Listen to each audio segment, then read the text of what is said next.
ममता बनर्जी की ओर से कहा गया ये जो रेल प्रोजेक्ट, रेल परियोजनाओं को लेकर बीजेपी इतना ढोल पीट रही है, हल्ला बोल रही है, दरअसल 5 में से 4 तो वही लेकर आई थी और इसका श्रेय लेने की भी सियासत है क्या ये जो इस वक्त नजर आ रही है पश्चिम बंगाल में? वो कह रही है इसका क्रेडिट तो मुझे ही जाता है। देखिए नहीं, ममता बनर्जी ने सारे जगह पत्थर उगाड़ दिए थे, ये होगा वो होगा, एक पैसा कहीं नहीं दिया। और रेल मंत्री थी, रेल में चढ़कर आके मुख्यमंत्री बनी है, उस समय घोषणा कर दी थी ये करेंगे वो करेंगे, एक पैसा नहीं दिया। अभी जोका का जो मेट्रो का उद्घाटन हुआ प्रधानमंत्री के हाथों द्वारा, उसमें क्या कंट्रीब्यूशन उनका है, उन्होंने बोल दिया था कहां कहां मेट्रो लगाएंगे, मुंह में घोषणा कर दिए थे, एक पैसा नहीं दिया। आज प्रदेश में सरकार में होते हुए एक पैसा नहीं दिया। अभी ये जो हावड़ा टू न्यू टाउन जो मेट्रो बना है ईस्ट वेस्ट, वो भी सरकार का हाथ में था, राज्य सरकार का, लेकिन वो उन्होंने नहीं कर पाए, फिर केंद्र सरकार को हाथ में लेकर के उसको पूरा करना पड़ा। बोलने में कोई पैसा थोड़ी ना लगता है, आप सबको वादा करिए, सबको बोलिए, ये उनकी राजनीति है। हर इलेक्शन में एक ही जगह के फाउंडेशन स्टोन रखते हैं, लेकिन काम पूरा नहीं होता है, चाहे हॉल बोलिए, सड़क बोलिए, कुछ भी बोलिए।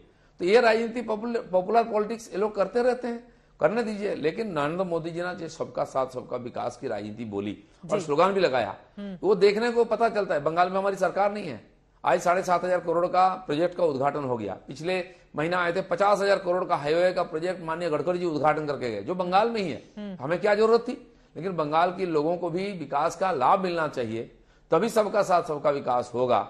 इसी दृष्टि से खुद प्रधानमंत्री आ रहे हैं, हर हफ्ता 2-4 मंत्री आ रहे हैं, कुछ ना कुछ डेवलपमेंट का काम कर रहे हैं, और आगे भी होगा।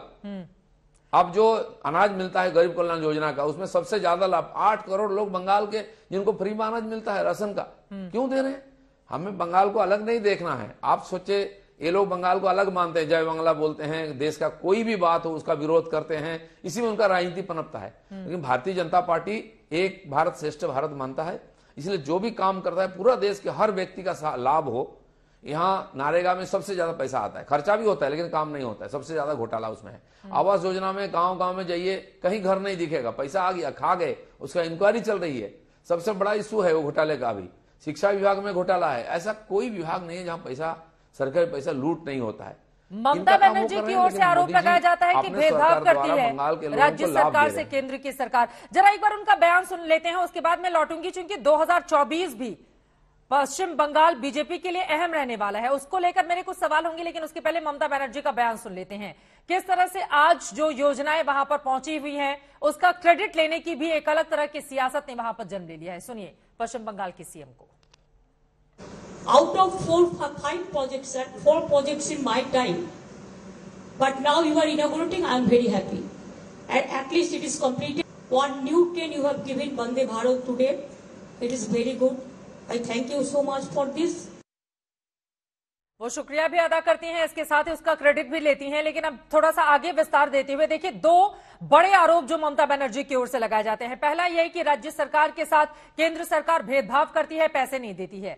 और दूसरा सवाल यह, आप कह रहे हैं कि वहां पर आपकी सरकार नहीं है, बावजूद इसके केंद्र की बहुत सारी परियोजनाएं वहां पर लाई गई हैं। 18 सांसद भी तो उसी पश्चिम बंगाल ने दिए हैं ना, 3 से 77 सीटों पर उसी पश्चिम बंगाल ने आप लोगों को पहुंचा कर दिया है। तो कामकाज तो आप लोगों को भी दिलीपदा करना ही होगा वहां पर, वरना 24 में जनता पूछेगी ना कि सांसदों ने क्या किया, क्या लेकर आए दिल्ली से।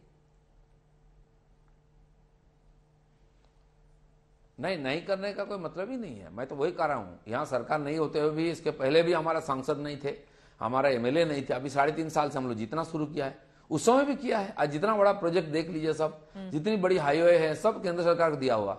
यहाँ के राज्य सरकार का हालत देखिए आप कभी, मैं तो पूरा प्रदेश गाड़ी में ही घूमता हूँ, और केंद्र सरकार का जो भी हाईवे है वही ठीक ठाक है, बाकी का हालत खराब है। और रेल लाइन, दूसरी लाइन, तीसरी लाइन सब बन रही, आज भी घोषणा हुआ है। और वंदे भारत ट्रेन भी आया है। स्वाभाविक है कि इतनी बड़ी पॉपुलेशन है यहाँ, ये ट्रेन तो गुवाहाटी तक जाएगी, आगे और 3 चलेगी, यहाँ से रांची चलेगा, यहाँ से पटना चलेगा, यहाँ से भुवनेश्वर चलेगा। तो आसपास का राज्य और बंगाल सबको लाभ मिलेगा। किसी पार्टी, किसी व्यक्ति की बात नहीं है, पूरा देश का अधिकार है विकास का लाभ पाने के लिए। और नरेंद्र मोदी जी का सरकार ने वही काम कर रहा है, आगे भी करेगा। विकास किसको बोलते हैं, देश की 140 करोड़ लोगों का अभी पता चला। 70-75 साल के बाद घर में बैठ के रेशन मिल रहा है, उसका पक्का छत मिल रही है, शौचालय मिल रही है। गरीब किसान को 6,000 रुपए मिल रहे हैं महीना में, साल में, कौन दिया था? और 2.5 साल से फ्री राशन आज भी दे रहे, दुनिया में कोई देश नहीं दिया, और आगे 1 साल मिलेगा, ये भी घोषणा हो गया है। इतनी तंगी के समय भी दुनिया में हाहाकार चल रहा है। प्राइस राइस देखिए, चीजों की कमी देखिए, बड़े बड़े जो डेवलप्ड कंट्री उनकी हाहाकार मची हुई है, लेकिन हिंदुस्तान आगे बढ़ रहा है।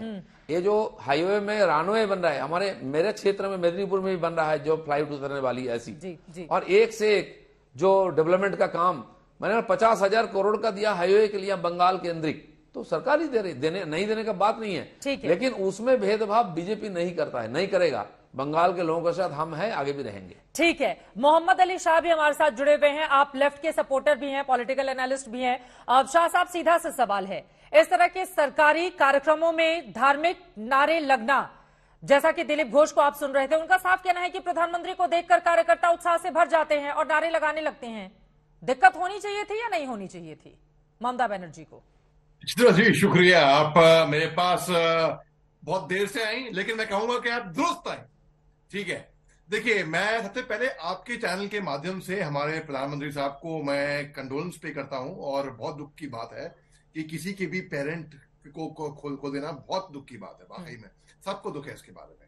अच्छा, अब मैं ये कहूंगा कि बचपन में हमने सब ने एक कहावत सुनी थी, और हम सब ये बात मानते भी थे, जो जितना चिढ़ता है उसको उतना ही चिढ़ाया जाता है। इस बात से सब सहमत होंगे। अब पहली बात ये होगी। दूसरी बात, जय श्री राम कोई पेटेंट नारा नहीं है, ये एक जनरल नारा है, और ममता बनर्जी जैसे एक चीफ मिनिस्टर को ये बिल्कुल भी शोभा नहीं देता है। जहां पे कार्यक्रम से उठ के चले जाना, वहां पे वहां पे गवर्नर साहब थे, वहां पे state governor CV Ananda Bose वहां पे मौजूद थे, रेलवे मिनिस्टर अश्विनी वैष्णव वहां मौजूद थे, बड़े बड़े वहां पे नेता वहां मौजूद थे, और केवल जय श्री राम के नारे से उनको वहां पे चिढ़ जाना, ये मैं कहूंगा बचकाना बात है बिल्कुल, कि वो चिढ़ गए इस बात से। भला ही वो नारे जेन्युइन लगाए हो गए हो या उनको चिढ़ाने के लगाए गए हो। भाई, अगर चिढ़ाने के लिए भी लगाए गए हो, अगर वो चिढ़ेंगी तो उनको और चिढ़ाएंगे, लोग मजे लेंगे उनके। चलिए, इस वाली लाइन में बीजेपी और लेफ्ट के सपोर्टर की लाइन एक ही जैसी है।